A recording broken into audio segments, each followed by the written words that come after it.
The glass shattered against the wall inches from my head, not thrown at me, thrown near me, a warning, a performance. My wife stood there, chest heaving, eyes wild, holding my phone like it was a weapon. The room smelled like red wine and burnt toast. Midnight. Our kitchen light flickered, buzzing like it knew something ugly was unfolding. "You're a monster," she whispered.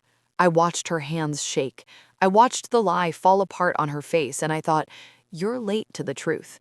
She scrolled again, photos, messages, smiles I hadn't worn for her in months. She looked up, searching my face for guilt.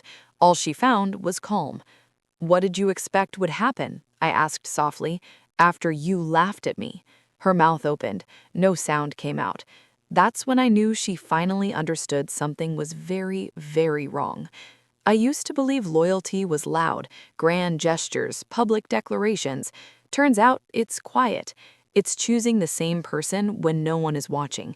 We'd been married 7 years, 7 ordinary years that mattered to me. Sunday groceries, shared passwords, her hair in the drain, my coffee mug always chipped on the same side. Then there was him, her ex, the one she swore was ancient history, the one who texted too late, laughed too hard, knew too much about our life. I never accused. I asked carefully, respectfully. "It makes me uncomfortable," I told her one night, voice steady. "Could you maybe create some distance?" She laughed, actually laughed. "I absolutely won't cut ties with my ex just because you ask me to." I remember the way she leaned back, arms crossed, victorious. I remember how small she thought I was. I smiled calmly. "Deal," I said. "That's fair." She thought that was the end of it. That was my beginning. I stopped asking questions after that. That scared her more than any argument would have. I started noticing patterns instead.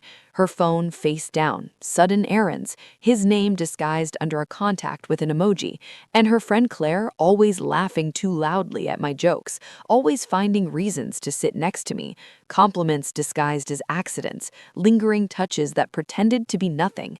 I'd ignored it for years. Loyalty has blinders. But once my wife dismissed my boundaries, something in me sharpened. I started listening instead of trusting, and Claire started talking. The truth arrived without drama. No screaming, no lipstick on collars, just a receipt. I found it in her car, crumpled, a hotel bar, 2 drinks, his favorite whiskey, her signature cocktail. Same night she told me she was working late. My chest didn't tighten. It hollowed, like something essential finally evacuated. I sat in the driver's seat and stared at the steering wheel, realizing I wasn't angry because I'd expected it. I was angry because she thought I was too weak to respond. I didn't confront her. I went home. I kissed her cheek. I asked how work went. She lied easily. And I began to plan. Revenge doesn't require rage. Rage is sloppy. I gathered facts, dates, messages, patterns. I let her believe I was shrinking. Then I asked Claire out for coffee. She said yes before I finished the sentence. I told my wife, casually, transparent.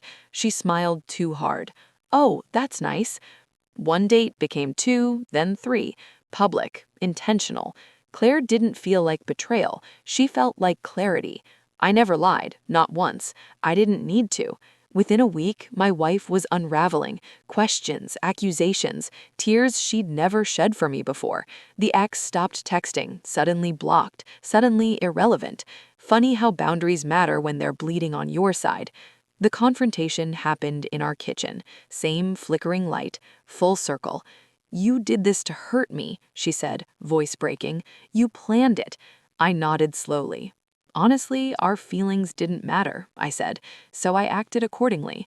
She cried, then real crying, the kind meant to reverse time. "I cut him off," she pleaded. "I chose you." I finally raised my voice just enough. "No, you chose control," and lost it. I slid my phone across the counter. Evidence, dates, screenshots, her lies cataloged with precision. Her face collapsed. "I smiled when you dismissed me," I continued, calm as ever, "because in that moment, I stopped needing you." Silence swallowed the room. She understood. Too late.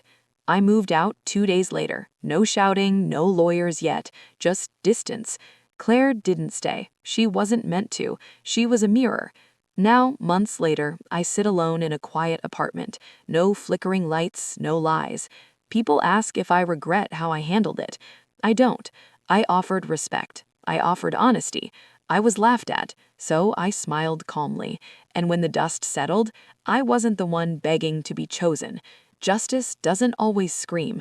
Sometimes it just says, deal. That's fair. Thanks for listening. Like, comment, and subscribe Huna Stories for more stories.